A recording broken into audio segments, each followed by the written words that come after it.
ക്രൂശിക്കപ്പെട്ട ക്രിസ്തുവിനെ പ്രസംഗിക്കുന്നു. ദൈവ തിരുനാമത്തിന് മഹത്വം ഉണ്ടാകട്ടെ. ദൈവത്തിന് സ്തോത്രം. വളരെ അനുഗ്രഹീതമായ ഒരു സമയമാണ് നമുക്ക് ലഭിച്ചിരിക്കുന്നത്. കർത്താവിൻ്റെ പാദപീഠത്തിൽ ഇരിക്കുന്നത് അനുഗ്രഹമാണ്. യേശുവിൻ്റെ വചനം കേൾക്കുന്നത് അനുഗ്രഹമാണ്. യേശുവിൻ്റെ വചനം കേൾപ്പിക്കുന്നത് അനുഗ്രഹമാണ്. യേശുവിൻ്റെ വചനം പ്രമാണിക്കുന്നതോ ഏറ്റവും അനുഗ്രഹകരമാണ്. യേശുക്രിസ്തുവിൻ്റെ വചനം, ആദിയിൽ വചനം ഉണ്ടായിരുന്നു, വചനം ദൈവത്തോടു കൂടി ആയിരുന്നു, വചനം ദൈവമായിരുന്നു, വചനം ജഡമെടുത്ത് കൃപയും സത്യം നിറഞ്ഞവനായി നമ്മുടെ ഇടയിൽ പാർത്തു. നമ്മുടെ ഇടയിൽ പാർത്ത വചനം, ആദിയിൽ ദൈവം ആകാശം ഭൂമിയെ സൃഷ്ടിച്ചു, വചനത്താൽ ഉണ്ടാകട്ടെ എന്ന് കൽപ്പിച്ചു, ഉണ്ടായി. ഉണ്ടാകട്ടെ എന്ന വചനം ദൈവത്തിൻ്റെ വചനം. ഉണ്ടാക്കുന്ന വചനമാണ്, സൃഷ്ടിക്കുന്ന വചനമാണ്, ഉളവാക്കുന്ന വചനമാണ്, ഇല്ലായ്മയിൽ നിന്ന് ഉണ്മയായി ഉളവാക്കുന്ന വചനമാണ് ദൈവത്തിൻ്റെ വചനം. ദൈവത്തിന് സ്തോത്രം. ഒരു ഭാവനയിൽ ഒരു കവിത, ഇംഗ്ലീഷിലാണ് ഒരു കവിത ഞാൻ വായിച്ചു. ഭാവനയിലുള്ളൊരു കവിതയാണ്. കർത്താവ് ക്രൂശിക്കപ്പെട്ടതിന് ശേഷം സ്വർഗത്തേക്ക് കടന്നു ചെല്ലുന്നതാണ് കവിതയുടെ വിഷയം. ഭാവനയാണ്. ക്രൂശിക്കപ്പെട്ടതിന് ശേഷം ഉയർത്തെഴുന്നേറ്റ് കർത്താവ് സ്വർഗമണ്ഡലത്തിലേക്ക് പ്രവേശിക്കുന്നു. അപ്പോൾ സ്വർഗം മുഴുവൻ ആനന്ദ ആഘോഷം കൊണ്ട് ഇങ്ങനെ മുഖരിതമാകുകയാണ്. മാലാഖമാരെല്ലാം ആർപ്പ് വിളിക്കുകയാണ്. സ്വർഗീയ സേനകൾ സന്തോഷത്തോടെ ദൈവത്തിന് സ്തുതിയും മഹത്വവും കരയേറ്റുകയാണ്. കർത്താവ് എല്ലാവരെയും കൗതുകത്തോടെ നോക്കി. കർത്താവ് തെല്ലം നീങ്ങിയപ്പോൾ ഒരു മാലാഖ കർത്താവിന് മുമ്പിൽ ചെന്ന് കൂപ്പുകയോടെ നിന്നു. നാഥ, അവിടുന്ന് ഭൂമിയിലേക്ക് പോയ അവിടുത്തെ കാര്യപരിപാടിയെല്ലാം നിർവഹിച്ചിട്ടാണോ വരുന്നത്? കർത്താവ് പറഞ്ഞു, അതിനെന്താ സംശയം? ഞാൻ കുരിശുമേൽ കിടന്ന് വരുന്നത് നിങ്ങൾ കേട്ടില്ലേ? നിവൃത്തിയായി എന്ന് ഞാൻ പറഞ്ഞല്ലോ. It is finished. അത് പൂർത്തീകരിച്ചിരിക്കുന്നു, നിവൃത്തിയായി. നിങ്ങൾ കേട്ടതല്ലേ? കർത്താവെ, കേട്ടു, ഞങ്ങൾക്ക് സന്തോഷമുണ്ട്, നിവൃത്തിയായി, ശരിയാണ്. പക്ഷേ ആ വേല മനുഷ്യരുടെ ഇടയിൽ എത്തിക്കാൻ ആരുണ്ടവിടെ? മനുഷ്യരുടെ ഇടയിൽ ആ വേല പകരാൻ, നിവൃത്തിയായി എന്നുള്ള വസ്തുത ലോകത്തെ അറിയിക്കാൻ ആരുണ്ടവിടെ? കർത്താവ് പുഞ്ചിരിച്ചുകൊണ്ട് പറഞ്ഞു, ഉണ്ട്, അവിടെ എൻ്റെ ശിഷ്യന്മാരുണ്ട്, എൻ്റെ ശിഷ്യന്മാരുണ്ട്, അവരത് ചെയ്തുകൊള്ളും. ഉടനെ മാലാഖവിനെ പറഞ്ഞു, കർത്താവെ ക്ഷമിക്കണം, ഞാൻ ഒന്നുകൂടി ചോദിച്ചോട്ടെ, അവർ വല്ല അറിവുള്ളവരാണോ? വല്ല പഠിപ്പുള്ളവരാണോ? എന്തെങ്കിലും പറയാനോ എന്തെങ്കിലും ചെയ്യാനോ കഴിവുള്ളവരാണോ? കേവലം മുക്കുവരല്ലേ? ദ്രവ്യാഗ്രഹികളായ ചുങ്കക്കാരും മീൻപിടുത്ത തൊഴിലാളികളായ മുക്കുവന്മാരും അവരൊക്കെയല്ലേ ഇതിൻ്റെ ശിഷ്യന്മാർ? കർത്താവ് അല്പം ഉറച്ച ശബ്ദത്തിൽ പറഞ്ഞു, ആയിരുന്നു. പക്ഷേ അവരിപ്പോൾ മനുഷ്യരെ പിടിക്കുന്നവരാണ്. മീനെ പിടിച്ച് കൊല്ലുന്നവരായിരുന്നു, പക്ഷേ ഇപ്പോൾ മരിച്ച മനുഷ്യരെ പിടിച്ച് ജീവിപ്പിക്കുന്നവരാണ്. അവർക്ക് അതിനുള്ള ഉയർപ്പിന് ശക്തി പ്രദാനം ചെയ്തിട്ടാണ് ഞാൻ പോകുന്നത്. അവരുടെ മേൽ ശക്തി പകർന്നിട്ടാണ് ഞാൻ പോകുന്നത്. അവർക്ക് ഉറപ്പേറിയ വാഗ്ദത്തം കൊടുത്തിട്ടാണ് ഞാൻ പോകുന്നത്. ലോകാവസാനത്തോളം എല്ലാ നാളും ഞാൻ നിങ്ങളോടുകൂടെ ഉണ്ട് എന്ന് പറഞ്ഞിട്ടാണ് ഞാൻ പോകുന്നത്. കർത്താവ് സന്തോഷത്തോടെ പ്രാഗൽഭ്യത്തോടെ പറഞ്ഞു. മാലാഖ ഒരല്പം കൂടി അടുത്ത് നിന്ന്, കർത്താവെ ക്ഷമിക്കണേ, ഞാൻ ഒരു വാക്ക് ചോദിച്ചോട്ടെ, ഒരു വാക്ക് കൂടി ക്ഷമിക്കണേ. അങ്ങ് ഈ ഏൽപ്പിച്ച വേല അവരത് തുടർന്ന് ചെയ്തില്ലെങ്കിൽ പിന്നെ അങ്ങയുടെ പരിപാടി എന്താണ്? വേല നടക്കണമല്ലോ. അങ്ങ് ഏൽപ്പിച്ച വേല അവിടുത്തെ ശിഷ്യന്മാർ ചെയ്തില്ലെങ്കിൽ അവിടുത്തെ അടുത്ത പ്രോഗ്രാം എന്താണ്? അടുത്ത പരിപാടി എങ്ങനെയാണ് വേല നിവർത്തിക്കും? അത്രയും നേരം പ്രസന്നവതനായിരുന്ന കർത്താവിൻ്റെ മുഖം പെട്ടെന്ന് ഒന്ന് ചിന്താകുലമായി. എന്തോ ചിന്തിക്കുന്നില്ല. കർത്താവ് കുറച്ച് നേരം നിന്നു, മൗനമായി നിന്നു. പിന്നെ കർത്താവ് പറഞ്ഞു അല്പം ശോകസ്വരത്തിൽ, അവരത് ചെയ്തില്ലെങ്കിൽ എനിക്ക് വേറെ പരിപാടിയില്ല. ആ വേല അവരത് ചെയ്തില്ലെങ്കിൽ എനിക്ക് വേറെ പരിപാടിയില്ല, വേറൊരു മാർഗമില്ല. ദൈവത്തിന് സ്തോത്രം. പ്രിയപ്പെട്ടവരെ, യേശുക്രിസ്തുവിൻ്റെ വേല വിശ്വാസികൾ നിർവഹിച്ചില്ലെങ്കിൽ, കർത്താവിൻ്റെ പ്രിയരായ വിശ്വാസികൾ യേശുക്രിസ്തുവിൻ്റെ വേല ചെയ്തില്ലെങ്കിൽ കർത്താവിന് വേല തുടരാൻ സാധിക്കുകയില്ല. അവരത് ചെയ്തില്ലെങ്കിൽ എനിക്ക് വേറെ പരിപാടിയില്ല. ദൈവത്തിന് സ്തോത്രം. ദൈവത്തിൻ്റെ വലിയ നാമം മഹത്വപ്പെടട്ടെ. പ്രിയപ്പെട്ടവരെ, ദൈവത്തിൻ്റെ വേലയ്ക്ക് വേണ്ടി നിങ്ങളെന്ത് ത്യാഗം സഹിച്ചിട്ടുണ്ടെന്ന് ചിന്തിക്കൂ. ത്യാഗം ഞാൻ പറഞ്ഞാൽ, ഞാൻ അല്പം ലളിതമായി പറയട്ടെ. നിങ്ങളാരെങ്കിലും വന്ന് കാറിൽ ഞങ്ങളെ എതിരേറ്റ് കൊണ്ടുപോകുന്നവരെ കൊണ്ടുപോകും, ഏറ്റവും നല്ല വിശിഷ്ട ഭക്ഷണം തരും, ഞങ്ങൾക്ക് ഏറ്റവും നല്ല സീറ്റ് തരും, അവിടെ നിന്ന് പ്രസംഗിച്ച് എല്ലാം കഴിഞ്ഞ് കാറിൽ തന്നെ തിരിച്ചു കൊണ്ടുവിടും. അതിലെന്താ ത്യാഗം? അതിലെന്താണ് ത്യാഗം? അവിടെ ത്യാഗമില്ല. അവിടെ ലക്ഷറിയാണ്. ലക്ഷറി എന്ന് പറഞ്ഞാൽ അവിടെ സുഖകരമായ നിലപാടാണ്. അതല്ല ആത്മീയ വേല എന്ന് പറയുന്നത്. ആത്മീയ വേല എന്ന് പറയുന്നത് എൻ്റേത് പലതും ത്യജിച്ചുകൊണ്ടാണ്, എൻ്റെ സ്ഥാനമാനങ്ങൾ ത്യജിച്ചുകൊണ്ട്. സ്നേഹിതരെ, നിങ്ങളുടെ വിലയും നിലയും ത്യജിച്ചുകൊണ്ട്, ദൈവത്തിന് സ്തോത്രം, നിങ്ങൾക്ക് സമൂഹത്തിലുള്ളതായ സ്വാധീന ശക്തി ത്യജിച്ചുകൊണ്ട്, സമൂഹത്തിലുള്ളതായ നിങ്ങളുടെ സ്ഥാനമാനങ്ങൾ ത്യജിച്ചുകൊണ്ട്, സ്തോത്രം, ദൈവത്തിന് സ്തോത്രം, നിങ്ങളുടെ ജീവിതത്തിലുണ്ടായിരുന്ന സൽപ്പേരുകൾ ത്യജിച്ചുകൊണ്ട്, വേണ്ട നിങ്ങളുടെ ആഭിജാത്യവും നിങ്ങളുടെ അഭിമാനവും ത്യജിച്ചുകൊണ്ട്, സ്തോത്രം, നിങ്ങൾ ഇറങ്ങുകയാണ് യേശുവിൻ്റെ സാക്ഷികളായി. നിന്നാ വിഷയമായിട്ട്, ആക്ഷേപ വിഷയമായിട്ട്, പരിഹാസ വിഷയമായിട്ട്, അനേകർക്ക് എങ്ങനെയും പരിഹസിക്കാൻ പറ്റിയ പരിഹാസ പാത്രങ്ങളായിട്ട് അങ്ങനെ ഇറങ്ങുകയാണ്. അതാണ് സുവിശേഷ വേല. കുരിശ് വഹിച്ചുകൊണ്ടുള്ള വേലയാണ് സുവിശേഷ വേല. കുരിശില്ലാത്ത വേല സുവിശേഷ വേലയല്ല. കുരിശില്ലാത്ത ജീവിതം സുവിശേഷമല്ല. കുരിശില്ലാത്ത ജീവിതം ആത്മീയമല്ല. ജീവിതത്തിൽ കുരിശ് വഹിക്കുകയാണ്. കുരിശും പേറിക്കൊണ്ടാണ്. കുരിശിൻ്റെ നിഴലിലാണ് ജീവിതം. കുരിശിൻ്റെ തണലിലാണ് ജീവിതം. കുരിശാണ് നമ്മുടെ ആയുധം. ഹല്ലേലൂയ, ദൈവത്തിന് സ്തോത്രം. നിങ്ങൾക്ക് മനസ്സിലാകുന്നു സഹോദരങ്ങളെ? കുരിശ് വഹിച്ചുകൊണ്ടുള്ള യാത്രയാണ്. പാട്ടുകാരൻ പാടുമല്ലോ, കുരിശിൻ നിഴലിൽ തലചായിച്ച് അനുദിനം വിശ്രമിക്കുന്നു അടിയാൻ. കുരിശിൻ്റെ സ്നേഹത്തണലിൽ, കൃപയുടെ ശീതള നിഴലിൽ, പ്രാണപ്രിയൻ്റെ തൃപ്പാദത്തിങ്കൽ ഞാൻ ദൈവമേ, ഞാൻ കുരിശിൻ നിഴലിൽ തലചായിച്ച് ജീവിക്കുന്നു. നമുക്ക് പാടി നോക്കാം. കുരിശിൻ നിഴലിൽ തലചായ്ച്ചനുദിനം വിശ്രമിച്ചിടുന്നടിയാൻ. കുരിശിൻ നിഴലിൽ തലചായ്ച്ചനുദിനം വിശ്രമിച്ചിടുന്നടിയാൻ.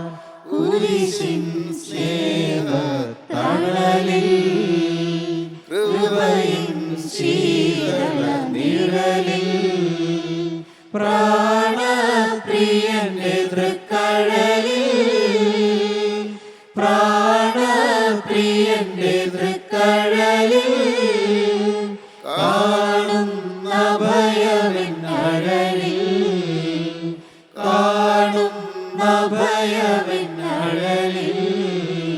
കുരിശിൻ നിഴലിൽ തലചായ്ച്ചനുദിനം വിശ്രമിച്ചിടുന്നടിയാൻ.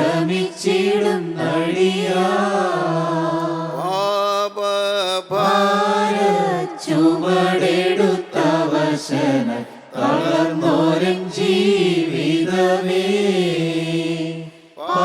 പാപഭാര ചുമടെടുത്തവശന തളർന്നോരൻ ജീവിതമേ, തളർന്നോരൻ ജീവിതം കുരിശിൻ നിഴലിൽ ശാന്തി കണ്ടതിനാൽ.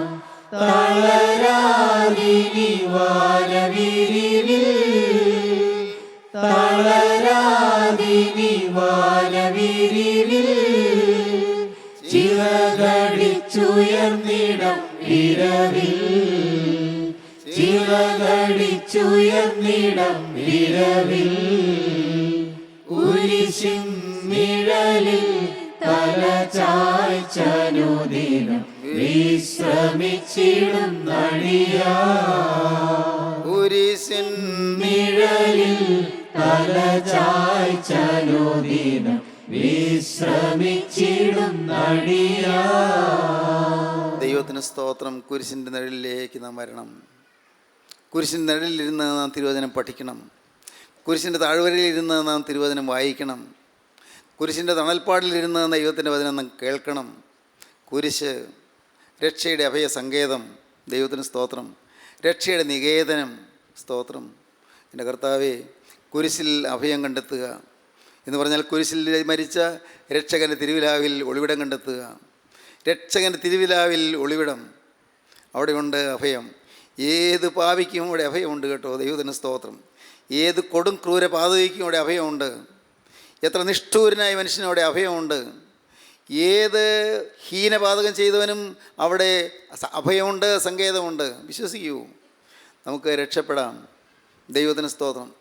ഞാൻ ഇങ്ങനെയൊക്കെ ചിന്തിക്കും, എൻ്റെ കർത്താവേ, ഇന്ന് ഈ ടി വിയിൽ പ്രസംഗിക്കുന്ന പ്രസംഗകരെല്ലാവരും കുരിശിൻ്റെ സാക്ഷികളായിട്ട് എഴുന്നേറ്റെങ്കിൽ, അത്ഭുതങ്ങൾ കാണിക്കുന്നുണ്ട്, അടയാളങ്ങൾ കാണിക്കുന്നുണ്ട്, പാവപ്പെട്ട ജനം വിഭ്രമിക്കുന്നുണ്ട്, എന്നിട്ടും പൊട്ടും തിരിയാത്തവർക്ക് കുരിശിൽ രക്ഷാസന്ദേശം അറിയിച്ചിരുന്നെങ്കിൽ, സ്തോത്രം.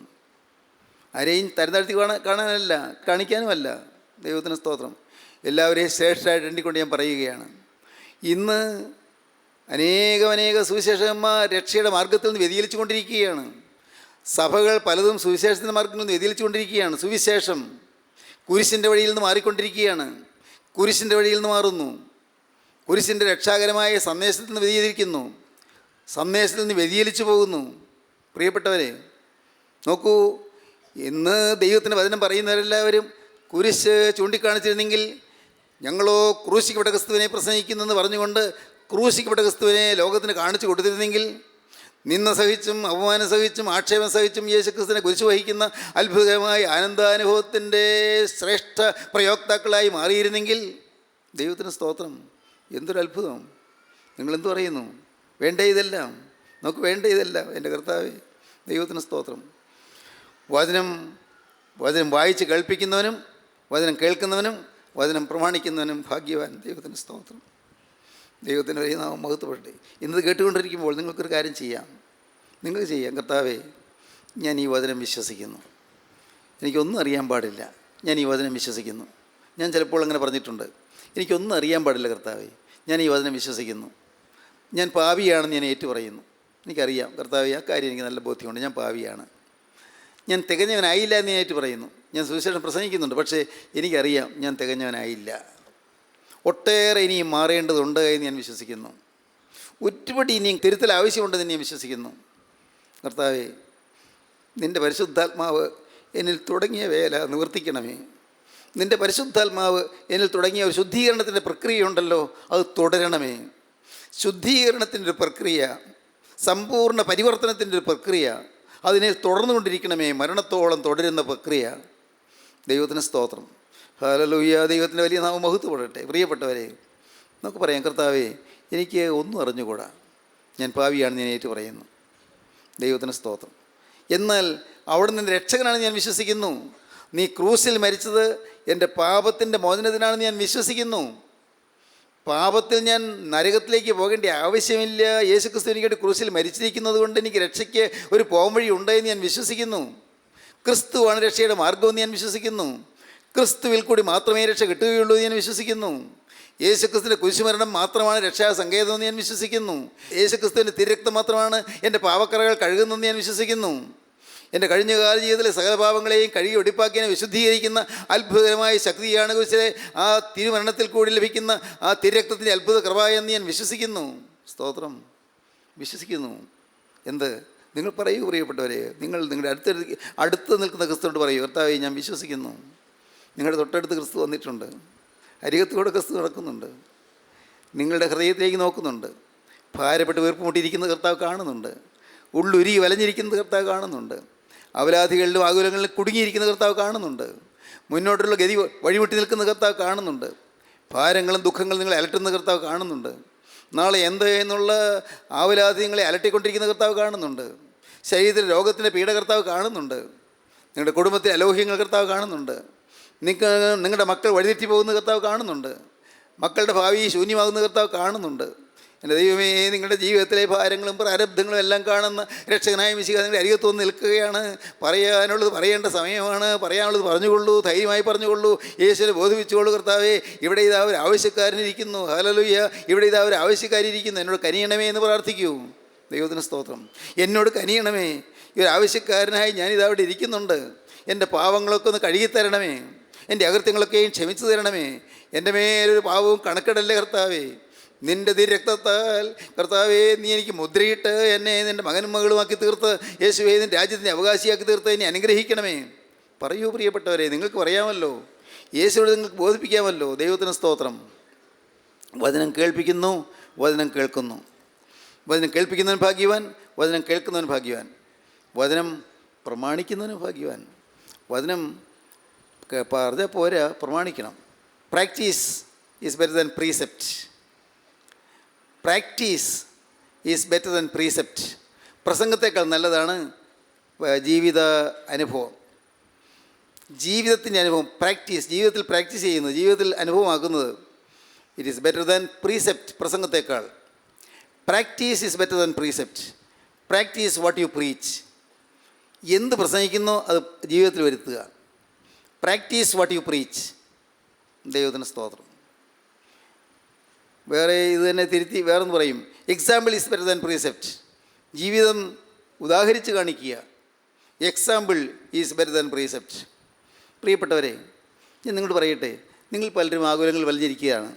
ആകുലങ്ങളുണ്ട്, കടത്തിൻ്റെ ഭാരങ്ങളുണ്ട്, മനസ്സിൽ വീർപ്പുമുട്ടുന്ന പ്രശ്നങ്ങളുണ്ട്. എനിക്കറിയാം, അനേകർക്കുണ്ട്. നിങ്ങളൊരു കാര്യം ചെയ്യൂ. നിങ്ങൾ തനിയെ ഇരുന്നുകൊണ്ട് കർത്താവിനോട് പറയണം, കർത്താവേ, ഒട്ടേറെ പ്രാരബ്ധങ്ങളുണ്ട്, നിനക്കറിയാമല്ലോ. എന്നാൽ ഞാനിപ്പോൾ എൻ്റെ രക്ഷകൻ്റെ അരികിൽ വന്ന് നിൻ്റെ കരുണയ്ക്ക് വേണ്ടി ഞാൻ യാചിക്കുന്നു. ഒരു കാര്യം ഞാൻ നിന്നോട് വാക്ക് പറയുന്നു. ഇത്രയും കാലം ഞാൻ ബോധമില്ലാത്തതിനെ പോലെ ജീവിച്ചു. ഇത്രയും കാലം സുബോധം കെട്ടുകളെപ്പോലെ ഞാൻ ജീവിച്ചു. ഞാൻ കോപിച്ചു, ഞാൻ വഴക്കടിച്ചു, ഞാൻ വീട്ടിൽ ഭിന്നത ഉണ്ടാക്കി. സമാധാനം ഉണ്ടാക്കുന്നവർ ഭാഗ്യവാന്മാർ, പക്ഷേ അവർ ദൈവത്തിൻ്റെ പുത്രന്മാരെന്ന് വിളിക്കപ്പെടുമെന്ന് ഞാൻ വായിച്ചിട്ടുണ്ടെങ്കിലും കേട്ടിട്ടുണ്ടെങ്കിലും ഞാൻ സമാധാനം ഉണ്ടാക്കിയില്ല, സമാധാനം കെടുത്തി. എൻ്റെ ഭർത്താവിന് ഞാൻ സ്വൈര്യം കെടുത്തി. എൻ്റെ ഭർത്താവിന് ഞാൻ അലോസരം ഉണ്ടാക്കി. എൻ്റെ ഭാര്യയെ ഞാൻ വേദനിപ്പിച്ചു. അവളുടെ പ്രിയപ്പെട്ടവരെ ഞാൻ ദുഃഖിപ്പിച്ചു, അവരെ മുറിവേൽപ്പിച്ചു, അവരുടെ ഹൃദയത്തിന് മുറിവുണ്ടാക്കി. ഞാൻ മൂലം അനേകർക്ക് ദുഃഖം വരാനിടയായി, പലർക്കും നഷ്ടം ഞാൻ വരുത്തി. ഞാൻ പലരുടെയും ജീവിതത്തിൽ നിന്ന് ചിലതിൽ അപഹരിച്ചെടുത്തു. ചിലരുടെ പൈസ കൈക്കൂലി മൂലമോ അഴിമതി മൂലമോ ഞാൻ അപഹരിച്ചെടുത്തു. കർത്താവേ, പലതുമൊക്കെ വന്നുപോയി. ദൈവമേ, മദ്യത്തിൻ്റെ അടിമയായിപ്പോയി, ദുശ്ശീലങ്ങളുടെ അടിമയായിപ്പോയി, സുബോധമില്ലാത്തവനെ പോലെ സുബോധമില്ലാത്തവരെ പോലെ ഞാൻ ജീവിച്ചു. എൻ്റെ കണ്ണ് അശുദ്ധ പടങ്ങൾ കാണാൻ ആഗ്രഹിച്ചു. അശുദ്ധ പടങ്ങൾ ഇൻ്റർനെറ്റിൽ കാണുകയും ചെയ്തു. എൻ്റെ കർത്താവേ, വേണ്ടായിരുന്നു ഇപ്പോൾ തോന്നുന്നുണ്ട്. ഇതെല്ലാം കഴിഞ്ഞ കാല ജീവിതാനുഭവങ്ങൾ. ഇന്ന് തിരുമുമ്പാകെ വന്നിരുന്നുകൊണ്ട് ഞാൻ നിന്നോട് പറയുകയാണ്, നീ എൻ്റെ അടുത്ത് വന്നിരിക്കുന്ന സമയത്ത് ഞാൻ നിന്നോട് പറയുകയാണ്, കർത്താവേ, ഞാൻ പാപജീവിതത്തോടെ യാത്ര പറയുന്നു. ഇനിയില്ല, ഇല്ല കർത്താവേ, ഇല്ല, ഇനി ഉണ്ടാവില്ല. ഈ പാപത്തിൻ്റെ അഴുക്കുചാലുകളിലേക്ക് ഇനി തിരിയില്ല, ഇനിയില്ല. നിൻ്റെ വചനം എനിക്ക് തന്നു, നിൻ്റെ വചനം എനിക്ക് അനുഗ്രഹദായകമായ വചനമായി നീ എനിക്ക് തന്നു. ഇനിയില്ല. നീ എനിക്ക് തന്ന വചനം പ്രമാണിക്കും. വചനം ഞാൻ ജീവിതത്തിൽ പകർത്തും. ഞാൻ സത്യസന്ധതയോടെ ജീവിക്കും. ഞാൻ വിശ്വസ്തനായി ജീവിക്കും. ഞാൻ കറ പുരളാതെ ജീവിക്കും. ഞാൻ ചെളി പുരളാതെ ജീവിക്കും. കർത്താവേ, ജീവിതത്തിൽ അശുദ്ധി പറ്റാതെ ഞാൻ ജീവിക്കും. ഒരു ചിന്തയിൽ പോലും കർത്താവേ, എൻ്റെ ഹൃദയത്തിലേക്ക് പാവം വരാതെ വണ്ണം ഞാൻ എന്നെ തന്നെ വേലി കെട്ടിക്കാക്കും. കർത്താവേ, ഞാൻ ദൃഢനിശ്ചയം എടുക്കുന്നു. യാതൊരു കാരണവശാലും എന്നെ അശുദ്ധമാക്കുകയില്ല എന്ന് ഞാൻ തീരുമാനിക്കുന്നു. ദൈവത്തിന് സ്തോത്രം. കർത്താവേ, ഇത് എൻ്റെ തീരുമാനമാണ്, മരണത്തോളമുള്ള തീരുമാനമാണ്. ഇപ്പോൾ ഞാൻ വിഷമിക്കുന്ന കാര്യം നിനക്കറിയാമല്ലോ. ഇപ്പോൾ നിൻ്റെ അത്രക്കരം നീട്ടി എൻ്റെ തലമേലൊന്ന് കൈവയ്ക്കുമോ? എൻ്റെ ഭർത്താവിൻ്റെ മദ്യപാനം നീ ഒന്ന് മാറ്റുമോ? അദ്ദേഹത്തിന് മദ്യപിക്കാത്തപ്പോൾ നല്ല സ്വഭാവമാണ്. എന്നാൽ മദ്യപിച്ച് കഴിയുമ്പോൾ ഭ്രാന്ത് പിടിച്ചതുപോലെയാണ്. എൻ്റെ കർത്താവേ, ഞാൻ എന്നും തല്ലുകൊള്ളുന്നു നീ കാണുന്നില്ലേ? ഒന്ന് അദ്ദേഹത്തിൻ്റെ തലമേൽ നിൻ്റെ കരമൊന്ന് വയ്ക്കാമോ? എൻ്റെ കർത്താവേ, നീ എന്നെ ഒന്ന് അനുഗ്രഹിക്കാമോ? എൻ്റെ കുടുംബത്തെ അനുഗ്രഹിക്കാമോ? എൻ്റെ മക്കളെ നീ ഒന്ന് തൊടാമോ? അവരെ ഒന്ന് നേർവഴിക്ക് കൊണ്ടുവരാമോ? അവർക്ക് ബുദ്ധി തെളിച്ച് കൊടുക്കാമോ? കർത്താവേ, അവരുടെ മേൽ നിൻ്റെ കരമൊന്ന് വയ്ക്കാമോ? എൻ്റെ കുഞ്ഞിൻ്റെ വിവാഹം നടന്നില്ലല്ലോ. കർത്താവേ, ഒരു നല്ല വിവാഹ ബന്ധത്തിലേക്ക് വരാൻ കർത്താവേ നീ പ്രവർത്തിക്കാമോ? കർത്താവേ, വിവാഹം കഴിഞ്ഞ് പല നാളുകളായാലും ഒരു പൊന്നോമന കുഞ്ഞിനെ കിട്ടിയില്ലല്ലോ. കർത്താവേ, ഒരു ഓമന കുഞ്ഞിനെ കിട്ടാൻ നിൻ്റെ കരമൊന്ന് നീട്ടാമോ? നിനക്ക് അസാധ്യമായിട്ട് ഒന്നുമില്ലല്ലോ. പ്രിയപ്പെട്ടവരെ, എന്തെല്ലാം ആവശ്യങ്ങൾ, എല്ലാം നിങ്ങൾക്ക് അരികത്ത് നിൽക്കുന്ന ക്രിസ്തുവിനോട് പറയാം. ക്രിസ്തു അരികത്തുണ്ട്, നിങ്ങൾക്ക് വിശ്വസിക്കാം. അരികത്തുള്ള ക്രിസ്തുവിനോട് നിങ്ങൾക്ക് എല്ലാം എണ്ണി പറയാം. വചനം കേൾപ്പിക്കുന്നു, വചനം കേൾക്കുന്നു, വചനം പ്രമാണിക്കുന്നു, തീരുമാനമെടുക്കുന്നു, സമർപ്പണം എടുക്കുന്നു, ജീവിതം ക്രിസ്തുവിൻ്റെ കരങ്ങളിലാകുന്നു. എന്തൊരത്ഭുതം! കർത്താവ് അനുഗ്രഹിക്കുന്നു. ദൈവത്തിന് സ്തോത്രം. പ്രാർത്ഥന കേൾക്കുന്ന ഒരു ദൈവം ജീവിക്കുന്നുണ്ട്. എൻ്റെ ബഹുമാന്യ സഹോദരീ സഹോദരന്മാരെ, യേശു പ്രാർത്ഥന കേൾക്കുന്നവനാണ്. നിങ്ങൾ വിശ്വസിക്കൂ. കണ്ണുനീര് കാണുന്നവനാണ്. കരയുന്നവരുടെ കരച്ചിൽ കണ്ട് കർത്താവ് നോക്കി നിൽക്കുന്നവനല്ല, കർത്താവ് ഒപ്പം കരയുന്നവനാണ്. അവൻ കണ്ണുനീർ വാർക്കുന്നവനാണ്. യേശുവിന് ഹൃദയമുണ്ട്. യേശുവിന് ഹൃദയത്തിൻ്റെ സ്നേഹവികാരമുണ്ട്. യേശുവിന് നിങ്ങളോട് വാത്സല്യമുണ്ട്. യേശുവിന് നിങ്ങളോട് കാരുണ്യമുണ്ട്. അവൻ നമ്മുടെ ബലഹീനതകളിൽ സഹതാപം കാണിപ്പാൻ കഴിയാത്തവനല്ല.